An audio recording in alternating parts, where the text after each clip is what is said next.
Warahmatullahi wabarakatuh. Perkenalkan, nama saya Muhammad Faruk Zulfikar Dainuri, mahasiswa PPG Prajabatan Gelombang 2 Universitas Pakuan. Di sini saya akan menyampaikan materi karakteristik peserta didik. Apa itu karakteristik peserta didik? Karakteristik berasal dari kata karakter yang berarti ciri, tabiat, watak, dan kebiasaan yang dimiliki oleh seseorang yang sifatnya relatif tetap. Karakteristik peserta didik dapat diartikan keseluruhan pola kelakuan atau kemampuan yang dimiliki peserta didik sebagai hasil dari pembawaan dan lingkungan sehingga menentukan aktivitasnya dalam mencapai cita-cita atau tujuannya. Karakteristik peserta didik adalah salah satu variabel dalam desain pembelajaran yang biasanya didefinisikan sebagai latar belakang pengalaman yang dimiliki oleh peserta didik, termasuk aspek-aspek lain yang pada diri mereka seperti kemampuan umum, ekspektasi terhadap pembelajaran, dan ciri-ciri jasmani serta emosi siswa yang memberikan dampak terhadap keaktivitasan belajar. Nah, karakteristik peserta didik ini dibagi ke dalam 12. Yang pertama ada etnik dan yang kedua ada kultural. Selanjutnya ada etnik. Etnik itu negara Indonesia merupakan negara yang luas wilayahnya dan kaya akan etniknya.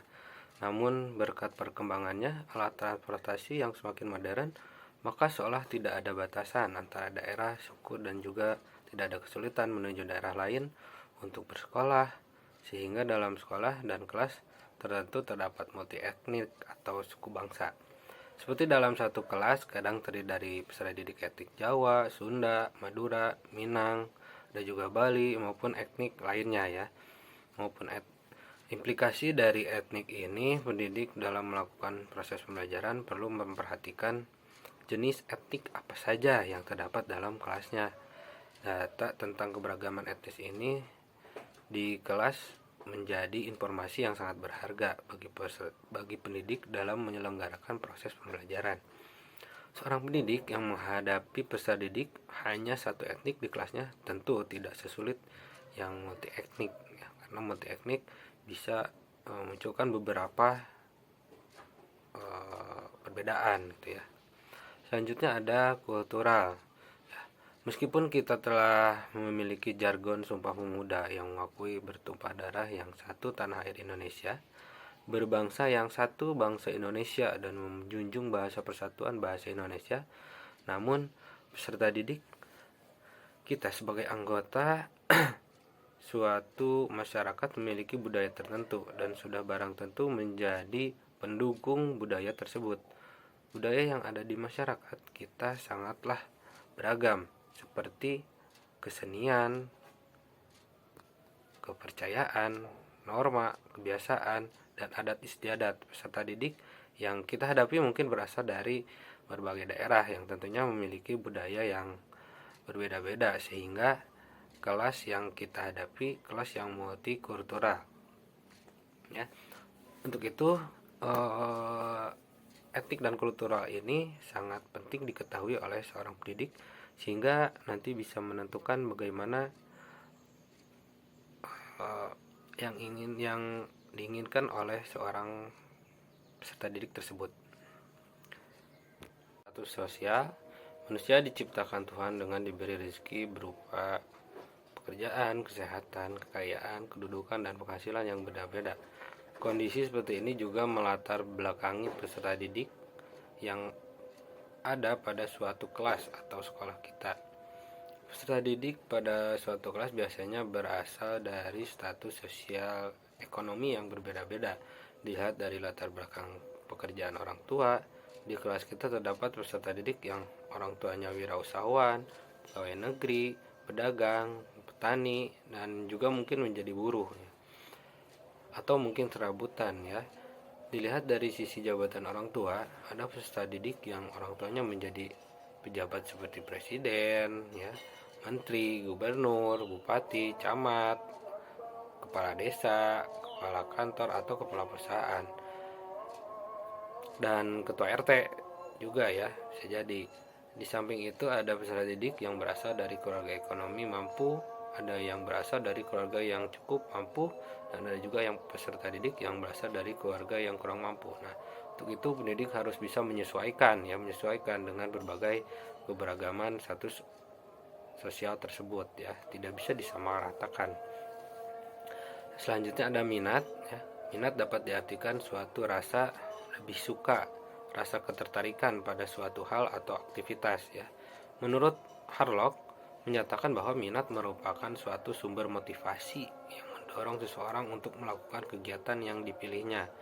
Apabila seseorang melihat sesuatu yang memberikan manfaat, maka dirinya akan memperoleh kepuasan dan akan berminat pada hal tersebut.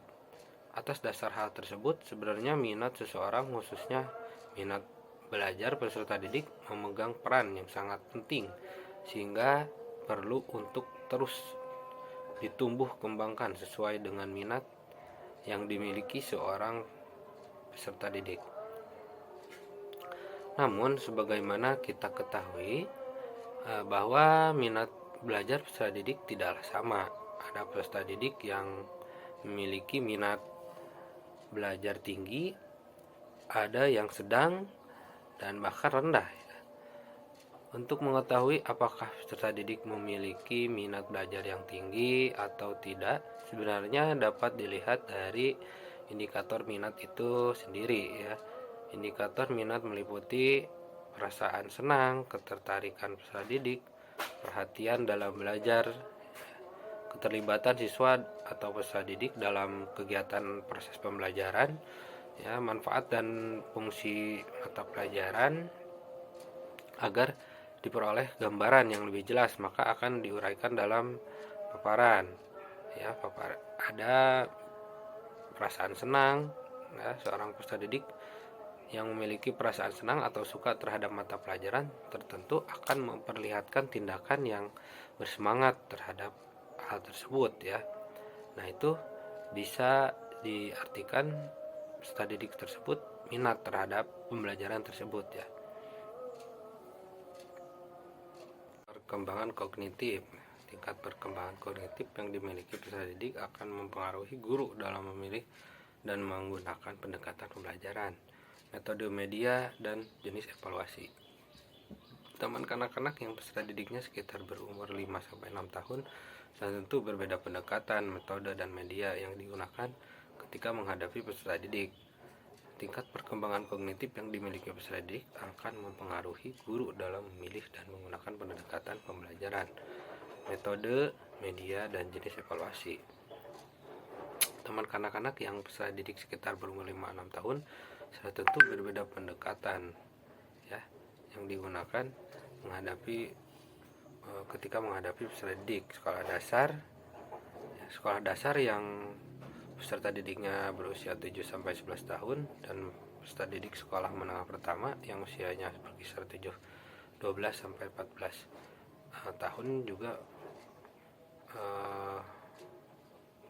memiliki perkembangan kognitif yang berbeda gitu ya, dan memiliki evaluasi yang berbeda-beda, metode, media ya. Kemampuan awal. Nah, selanjutnya ada kemampuan awal. Pengetahuan dan keterampilan yang harus dimiliki terlebih dahulu maksudnya adalah pengetahuan atau keterampilan yang lebih rendah dari apa yang dipelajari. Cara untuk mengetahui kemampuan awal peserta didik dapat dilakukan melalui teknik tes atau pretest atau tes awal dan teknik non-tes seperti wawancara ya, atau asesmen diagnostik ya yang dites di awal. Maka kemampuan awal peserta didik dapat diketahui ya. Kemampuan menjawab tes awal dapat dijadikan dasar untuk menetapkan materi pembelajaran. Di samping hal tersebut di atas, untuk mengetahui kemampuan awal peserta didik dapat dilakukan melalui analisis instruksional atau pembelajaran. Dalam melakukan analisis pembelajaran, guru harus menentukan hierarki kemampuan yang akan dicapainya. Kemampuan yang lebih rendah itulah sebagai kemampuan awal. Ya, itu jadi berarti perkembangan kognitif memiliki masanya masing-masing ya. Di SD ada bagaimana nanti untuk menentukan metode pendekatan evaluasi, juga kemampuan awal peserta didik itu yang berbeda-beda. Kita harus menyesuaikan dan menggali lagi kemampuan awal peserta didik yang mereka ketahui, dan guru harus bisa mengembangkan itu ya, kemampuan awal itu. Selanjutnya ada gaya belajar ya. Gaya belajar peserta didik merupakan hal yang penting untuk diperhatikan dalam melakukan proses pembelajaran karena dapat mempengaruhi proses dan hasil belajarnya. Gaya belajar dapat dikelompokkan menjadi 3, yaitu visual, audiovisual, dan kinestetik ya. Yang kedua ada motivasi, yaitu suatu kondisi yang menyebabkan atau menimbulkan perilaku tertentu dan yang memberi arahan dan ketahanan pada tingkah laku tersebut. Motivasi kadang timbul dari dalam diri individu itu sendiri ya. Motivasi intrinsik, dan kadang motivasi itu muncul karena faktor dari luar dirinya sendiri. Motivasi ekstrinsik. Di samping itu, motivasi belajar peserta didik dalam belajar kadang tinggi, sedang, atau bahkan rendah. Motivasi belajar yang tinggi dari peserta didik akan tampak dari ketekunannya dalam belajar, dalam keaktifannya belajar juga ya, yang tidak mudah patah untuk mencapai keberhasilan. Meskipun banyak rintangan yang dihadapinya, motivasi yang tinggi dari peserta didik dapat menggiatkan aktivitas belajarnya. Seorang memiliki motivasi tinggi atau tidak dalam belajarnya dapat terlihat dari 3 hal. Yang pertama, kualitas keterlibatannya. Yang kedua, perasaan dan keterlibatan afektif peserta didik. Yang ketiga, upaya peserta didik untuk senantiasa memelihara atau menjaga motivasi yang dimilikinya. Nah, gaya belajar tadi juga harus disesuaikan dengan, misalkan yang kinestetik kita tidak bisa memaksakan dengan yang visual ya. Juga motivasi belajar ini juga kita sebagai pendidik harus bisa memunculkan atau membuat peserta didik tersebut menjadi termotivasi di setiap pembelajaran dengan berbagai macam metode atau model pembelajaran yang membuat siswa itu nyaman ya dalam belajar. Selanjutnya ada perkembangan emosi ya, dari sebagai tergugahnya perasaan ya. Emosi itu perasaan ya, tergugahnya perasaan yang disertai dengan perubahan-perubahan dalam tubuh. Misalnya otot menegang dan jantung berdebar. Dengan emosi, peserta didik dapat merasakan senang, gembira, aman, semangat. Bahkan sebaliknya, peserta didik merasakan sedih, takut, dan sejenisnya. Emosi sangat berperan dalam membantu mempercepat atau justru memperlambat proses pembelajaran. Emosi juga berperan dalam membantu proses pembelajaran tersebut menyenangkan atau bermakna. Suasana emosi yang positif atau menyenangkan atau tidak menyenangkan membawa pengaruh pada cara kerja struktur otak manusia dan akan berpengaruh pula pada proses dan hasil belajar. Atas dasar hal ini, pendidik dalam melakukan proses pembelajaran perlu membawa suasana emosi yang senang atau gembira dan tidak memberi rasa takut kepada peserta didik. Untuk itu bisa dilakukan dengan model pembelajaran yang menyenangkan gitu ya, yang membuat peserta didik itu nyaman.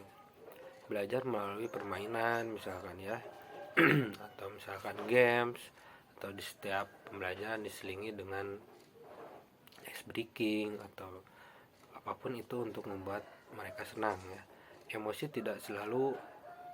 Perkembangan emosi tidak selalu dengan hal yang negatif ya, tapi ada juga hal yang positif, yaitu senang, gembira ya, itu yang membuat peserta didik akan merasa nyaman dalam pembelajaran. Selanjutnya ada perkembangan sosial ya, adalah kemampuan anak untuk berinteraksi dengan lingkungannya ya. Bagaimana anak tersebut memahami keadaan lingkungan dan memengaruhinya dalam berperilaku baik kepada dirinya sendiri maupun kepada orang lain ya. Dari pernyataan ini dapat ditegaskan bahwa perkembangan sosial peserta didik merupakan kemampuan peserta didik untuk menyesuaikan diri terhadap kebiasaan-kebiasaan, norma-norma ya, tradisi yang berlaku pada kelompok pelajar lagi atau kelompok masyarakat. Kemampuan untuk saling berkomunikasi dan kerjasama, ya.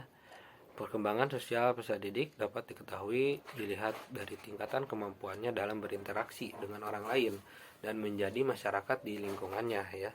Bagaimana berinteraksi dengan baik dengan temannya, tidak membeda-bedakan teman, ya. Bisa berinteraksi dengan siapa saja walaupun mungkin tidak dekat dengannya. Itu bisa dilihat dari situ, ya, perkembangan sosialnya anak tersebut. Nah, selanjutnya ada perkembangan moral, yaitu ya, perkembangan moral itu bisa diartikan tentang aturan-aturan di kehidupan masyarakat atau misalkan di lingkungan sekolah, ya. Nah, perkembangan moral ini biasanya memiliki kriteria baik atau buruk, benar atau salah, pantas atau tidak pantas, wajar atau tidak wajar, layak tidak layak, dan sejenisnya, ya. Moral dalam diri peserta didik dapat ditingkatkan yang paling rendah menuju ke tingkatan yang lebih tinggi seiring dengan kedewasaannya dan juga pembelajarannya di dalam kelas, ya. Nah, untuk itu kita sebagai pendidik harus bisa membuat mengajarkan moral-moral yang baik di dalam kelas, ya, maupun itu terhadap peserta didik ataupun kita pendidik yang menjadi contoh bagi peserta didik tersebut. Nah, selanjutnya ada motorik. Salah satu faktor penting dalam perkembangan individu secara keseluruhan yang perlu dikenali dan dipahami pendidik adalah faktor perkembangan motorik peserta didiknya. Perkembangan motorik menurut Harlock diartikan perkembangan gerakan jasmania melalui kegiatan pusat saraf, urat saraf, dan otot yang terkoordinasi. Perkembangan motorik merupakan proses yang sejalan dengan bertambahnya usia secara bertahap dan berkesinambungan, di mana gerakan individu meningkat dari keadaan sederhana, tidak terorganisir, dan tidak terampil ke arah penguasaan keterampilan motorik yang kompleks dan terorganisir dengan baik. Ya, jadi perkembangan motorik itu mereka adalah perkembangan yang gerakan tubuh atau misalkan yang bisa dilakukannya seperti keterampilan olahraga, ya, dalam permainan-permainan, yaitu perkembangan motoriknya. Nah, mungkin itu saja yang bisa saya sampaikan. Apabila ada kesalahan mohon dikoreksi. Terima kasih. Assalamualaikum warahmatullahi wabarakatuh.